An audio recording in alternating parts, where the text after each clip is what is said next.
आज के दौर में हम, चाहे वो सोशल मीडिया के कारण हो, बहुत सारे गुरुओं के कारण हो, सही गलत जो भी, अच्छे भी लोग हैं, बुरे भी लोग। बुरे भी लोग हैं, एक आम इंसान बहुत ही भटक रहा है। और ये मैंने बहुत देखा है कि कोई भी इंसान वो टिकता नहीं है। एक सही रास्ता मिलने के बावजूद भी वो फिर कुछ और ट्राई करने का इच्छुक होता है। यार चल ठीक है, कुछ और भी कर लेते हैं यार। एक सही गुरु मिल गया, सही मेंटोर मिल गए, कोच मिले, फिर भी वो कहीं और जाते हैं। उसके अलावा मतलब अगर फॉर एग्जांपल किसी एक मंदिर गए तो सब कुछ होने लगा, फिर थोड़े दिन बाद उसे पता नहीं क्या होता है, फिर वहां से छोड़ते हैं, फिर कुछ और। ये इंसान भटक क्यों रहा है इतना? क्योंकि इंसान अपने आप को कंट्रोल नहीं कर पा रहा है। हम्म।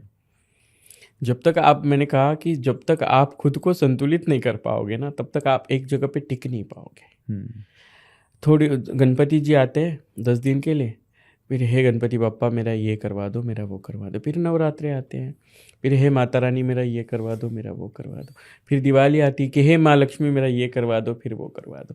फिर मार्गशीर्ष आते हैं, फिर हे वैभव लक्ष्मी माँ मेरा ये करवाओ। फिर संक्रांति आती है, फिर हे भगवती संक्रांति आज इस बार मेरी ज़िंदगी में खुशियाँ लेके आना। फिर होली आती है, फिर होली के पीछे लग जाते हैं। फिर सावन आता है, भगवान शिव के पीछे लग जाते हैं। ये मेंटालिटी क्यों चेंज हो रही है? क्योंकि हमें कोई राह दिखाने वाला बंदा नहीं मिल रहा है सच्चा। लोग क्या कर रहे हैं, किसी मंदिर में जा रहे हैं, वहाँ पे कुछ चल रहा है, माता रानी का कुछ हो रहा है, फिर अचानक से वो कितना भी अच्छा हो रहा हो, बैठे बैठे सोशल मीडिया पे देख रहे हैं, अरे यहाँ पे तो पावरफुल, यहाँ पे तो नींबू उठा रहे हैं, अरे यहाँ पे तो ये पड़ रहा है, यहाँ तो नारियल से छुआरे निकल रहे हैं, यहाँ नारियल से कुमकुम निकल रहा है। इन्फ्लुएंस होता है ना, वो दिमाग होता है, इंसान नहीं। हम्म। हम्म। इंसान कभी इन्फ्लुएंस नहीं होता है, उसका दिमाग इन्फ्लुएंस होता है। और वो फिर देख के कि हमारी माता तो नहीं निकाल रही है, हमारी गुरु तो नींबू नहीं उठा रही है। फिर आके पूछेंगे, गुरु माँ आप नींबू उठा के दिखा सकती हो? अगर गुरु माँ ने कह दिया नहीं बेटा ऐसा होता नहीं है। हमको स्कूल में मेरे मेरे मेरे यहाँ एक जन पूछे मुझे कि माँ मैं वो यहाँ जाती थी, वहाँ वो तो ऐसे हाथ से नींबू ऊपर खींच लेते थे। नहीं बेटा, ये स्कूल में प्रैक्टिकल्स थे मेरे को साइंस में। वो साइंस में पढ़ाते थे, हाथ में वो फास्फोरस लगा लो, स्पिरिट लगा लो, वो नींबू का जो सिट्रिक एसिड है ना, वो अट्रैक्ट करता है। नारियल जो होता है ना, नारियल में 3 आंखें होती छोटी छोटी, उसमें ना सिरिंज से अगर पानी भर दो और उसमें कुमकुम डाल दो ना, तो उसमें खून तैयार हो जाता है। और नारियल फोड़ के बाप रे तेरे ऊपर तंत्र क्रिया की। इंसान इन्फ्लुएंस नहीं होता है, उसका दिमाग जो देखता है ना वो मानने लग जाता है। तो इसीलिए हम खुद को एक जगह पे कंसंट्रेट नहीं कर पाते। जैसे मैंने थोड़ी देर पहले कहा कि माँ बाप तो इंजीनियर बनाना चाहते हैं, लेकिन बेटे को डॉक्टर बनना है। तो वो इंजीनियर में मशीनें खोलते वक्त भी उसको लगता है कि मैं पोस्टमार्टम कर रहा हूँ किसी इसका। तो उस तरह से उसकी सोच बन जाती है। वो इंसान इन्फ्लुएंस कभी नहीं होता है, उसका दिमाग इन्फ्लुएंस होता है। और उसी को कंट्रोल करने के लिए सबसे पहला वाला हमारा जो सवाल था, उसका जवाब था कि इसको कंट्रोल करो।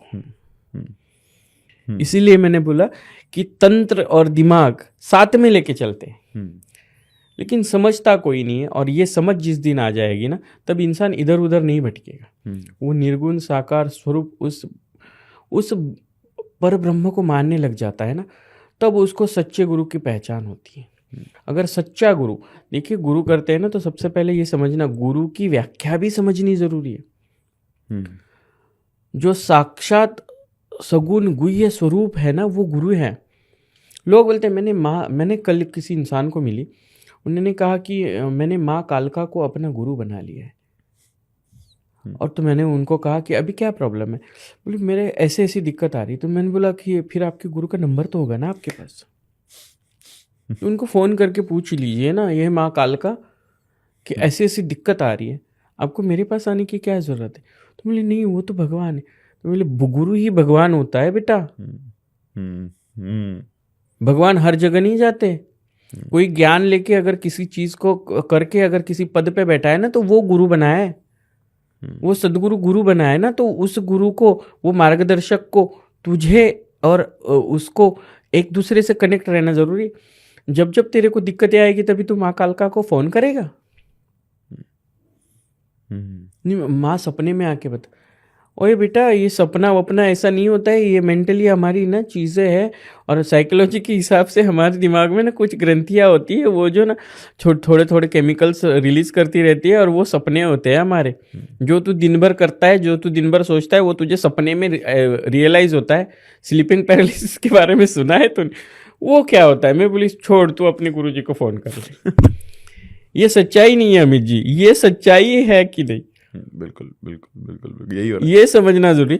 तो कोई ऐसा गुरु करो, है किसी गुरु के बारे में बोल दो तो मत सुनो। मैं कह रही हूँ कि हाँ मत सुनो आप किसी के बारे में, लेकिन आप किसी गुह्य स्वरूप को, जो सामने स्वरूप है, सगुण स्वरूप है, उसको गुरु बनाना, फिजिकल फॉर्म में होने वाली चीज को गुरु बनाना जरूरी है, बिकॉज कि वो आपको मार्गदर्शन करे। तब आप समझ पाओगे कि जिंदगी में क्या हो रहा है, किस तरह से हो रहा है, और मुझे क्या करना है, क्यों नहीं करना है। अभी लोग पंडितों के पास जाके मुहूर्त नहीं निकालते कि ये शादी होगी कि नहीं, ये कुंडली ऐसी है, ये वैसी है। किसी पंडित ने कह दिया, किसी शास्त्री ने कह दिया, किसी ज्योतिषी ने कह दिया, तो ही लोगों को समझ में आता है। आप किसी को गुरु बना रहे हो तो वो आपको मार्गदर्शन करने के लिए अवेलेबल भी होना चाहिए। तो वो आपको मार्गदर्शन कर पाएगा कि बेटा देख, शास्त्रों में तो ऐसा लिखा हुआ है। आप कोई कह रहा है कि मैंने सदगुरु किसी को मान लिया है, अपना गुरु मान लिया है, हाँ लेकिन वो मेरे भगवान है, मैंने उनकी फ़ोटो रख दी है और उनको मैं पूछता हूँ, करता हूँ, लेकिन जब बेटा तुझे मार्गदर्शन की ज़रूरत पड़ेगी तब वो तुझे कॉल नहीं कर पाएंगे, या तू उनको कॉल नहीं कर पाएगा, या तू उनको मिल नहीं पाएगा। गुरु पूर्णिमा दी गई ना, साल में एक बार अपने गुरु को मिल और साल भर की संपत्ति एक साथ लेके आ। वो ज्ञान की संपत्ति तुझे साल भर बताएगी कि मुझे क्या करना है, मुझे क्या नहीं करना है, किस तरह से रहना। मेरे गुरु ने मुझे हमेशा सिखाया है कि आपको प्रेजेंटेबल रहना है बेटा। आप कितनी भी थकी हो, आपकी आंखों में एक चमक होनी चाहिए। आप कितनी भी नाराज हो, आपके चेहरे पे एक स्माइल होनी चाहिए। आप कितनी भी छोटे प्रोग्राम में जाओ या कितने भी बड़े प्रोग्राम में जाओ, आपको आपके आज्ञा चक्रों को कवर करके रखना है। यही है ना, यही लोगों को आपकी तरफ अट्रैक्ट करेगा। और मैं हर एक पॉडकास्ट में बताती हूँ कि आज शिवलक्ष्मी है ना, तो अपनी गुरु की वजह से। क्योंकि मुझे जब भी तकलीफ होती है, जब भी मुझे कोई प्रॉब्लम होती है ना, तो मैं गुरु को फ़ोन कर लेती हूँ। आचार्य महामंडलेश्वर लक्ष्मी नारायण त्रिपाठी जी, जो हमेशा अवेलेबल है। मैं रात को 1 बजे फ़ोन करूँ, सुबह 5 बजे फ़ोन करूँ, दोपहर को फ़ोन करूँ, वीडियो कॉल करूँ, गुरु है ऐसा ऐसा हो गया है गुरु, तो वो बताएगी मुझे किस तरह से करना है। तो वो है गुरु। मेरे 600 शिष्य है, तो मेरे शिष्य मुझे फ़ोन करके गुरु ऐसा नहीं ऐसा करना है, गुरु ऐसा नहीं वैसा करना है, तो है वो चीज़ें। मेरी एक शिष्य है जो एक फेमस न्यूमरोलॉजिस्ट और एस्ट्रोलॉजिस्ट है। वो वास्तु से भी रिलेटेड बहुत सारी चीज़ें सीख रही है। वो सारे रत्नों से रिलेटेड चीज़ें सीख रही है। मुंबई में रहती है, प्रगति लक्ष्मी नाम है उसका। नाम अलग है, लेकिन मेरे शिष्य बने तो मैंने उनके ऐसे नाम रखे। प्रगति लक्ष्मी नाम है उसका, मुंबई मालाड में रहती है। और उसको किसी चीज़ का अगर उसको पता है, उसको किताबें देती रहती हूँ, बेटा अभी तू ये पढ़ ले, फिर ये पढ़ ले, फिर इसमें से तुझे क्या समझ में नहीं आ रहा है ना, तू नोट डाउन करके ले ले, फिर मुझे पूछ ले। आज वो पर्सन हर चीज़ सोच समझ के कर रही है, इसीलिए उसके जो भी क्लाइंट्स हैं ना, उनको रिजल्ट्स है। यूं ही नहीं, किसी एक बड़े क्लाइंट ने, उसके एक बड़े क्लाइंट ने बना बनाया घर तोड़ के अलग अलग दीवारों को अलग अलग तरीके से मोड़ दिया। क्यों? उन्होंने देखा इसकी ज्ञान की संपत्ति है, इसका ज्ञान का भंडार है, और उसको उस चीज़ तक पहुंचाया उसके गुरु ने। यानी मैंने अगर उसको बताया कि बेटा तुझे ऐसा करना, मैं खुद तो नहीं गई ना दीवारें तोड़ने, लेकिन जो वास्तु के हिसाब से गलत है वो गलत है, उसको उनको बताया, उसने उनको बताया, तो आज वो उनकी पूजनीय हो गई। और गुरु हमेशा वो होता है जो मुझसे ज़्यादा मेरा चेला बड़ा बने, ये सोचता है। ये लोगों को समझना जरूरी है। दैट्स वाई लोग आज खुद को कंट्रोल करने के लिए गुरु नहीं धारण कर रहे, तो वो कंट्रोल नहीं हो रहे। इसलिए ये मंदिर हो गया, वो मंदिर हो गया। ये भगवान ने नहीं सुना, अभी वो भगवान सुनेंगे। मैंने कहा ना, गणपति, नवरात्रि, श्रावण में भगवान बदलने वाले लोग खुद को कंट्रोल नहीं कर पा रहे। पूजा की एक विधि है, व्रत विधि है, संकल्प विधि अलग है, ये सारी चीज़ें चल रही। कई लोग आते हैं, सभी लोगों को मेरे पे तंत्र हुआ है, मेरे पे मंत्र हुआ है, मेरे पे काला जादू हुआ। अरे हाँ, लेकिन पितरों का दोष एक बहुत बड़ा ऐसा जिंदगी में आने वाला ये सैलाब है कि उसको कोई समझ ही नहीं पा रहा है। जिसने अपने माँ बाप को खिलाया पिलाया नहीं, जिसने अपने माँ बाप को लातों से धक्के मार के निकाल दिया, जो खुद की पत्नी और खुद के नौकरी में इतना व्यस्त था कि घर में पिता मर गए तो भी 3 दिन तक पता नहीं चला, ऐसे लोगों को अपने पितरों की शांति करना पता ही नहीं है। पिंडदान वो कहते मरने के बाद थोड़ी ना उनको पिंड, लेकिन एक संस्कार, पिंड संस्कार भी एक संस्कार है। मैंने कहा जिंदगी में हर चीज ना ये 16 संस्कारों पे चल रही है। बिल्कुल सही, सो ट्रू। आप ऐसे ही पड़े रहो, हम बैठे बैठे, कोई इंसान मर जाता है तो उसको ऐसे ही बिठा के नहीं रख सकते कि वो, हाँ वो तो जमीन में मिलने वाला है, ये शरीर का पुतला माटी में मिलने वाला है, तो उसको वैसे ही थोड़ी रख देते हैं। हर अपने संप्रदाय के धर्म के तरह से कोई उसको दफन करता है, कोई उसका अग्नि संस्कार करता है, कोई उसका जल संस्कार करता है। ये सारी चीज़ें करना ज़रूरी, क्योंकि हमारे शास्त्रों में दिए गए 16 संस्कार ही आपको एक जगह पे स्टेबल करते हैं। और वो ना होने की वजह से, और ये सोशल मीडिया पे सर घुमाने वालों के इन्फ्लुएंस की वजह से कोई एक जगह पे नहीं टिक पा रहा। बहुत खूबसूरत, बहुत खूबसूरत। आई थिंक यहाँ तक तो मतलब मैं आपकी बातों में ही खोया रहा, और जिस डेप्थ से आप चीज़ों को समझा रहे हैं, मतलब मुझे ऐसा लग रहा है कि वो आपकी एनर्जी, वाइब्रेशन मैं महसूस भी कर पा रहा हूँ।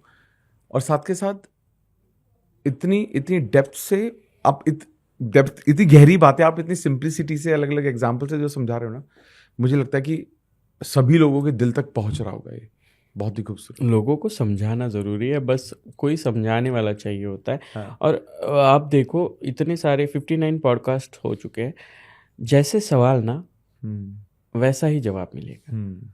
आज डॉक्टर अमित कुमार के पॉडकास्ट में सवाल ऐसे हो रहे हैं जो लोगों को दिल के करीब लेके जाए, लोगों के दिल के करीब पहुंचे, तो उसके जवाब भी उसी तरह से कि जो लोगों के दिमाग का ऑरा क्लीन करे। और वही शुद्धिकरण प्रक्रिया आज पॉडकास्ट में चल रही है। बहुत ही खूबसूरत।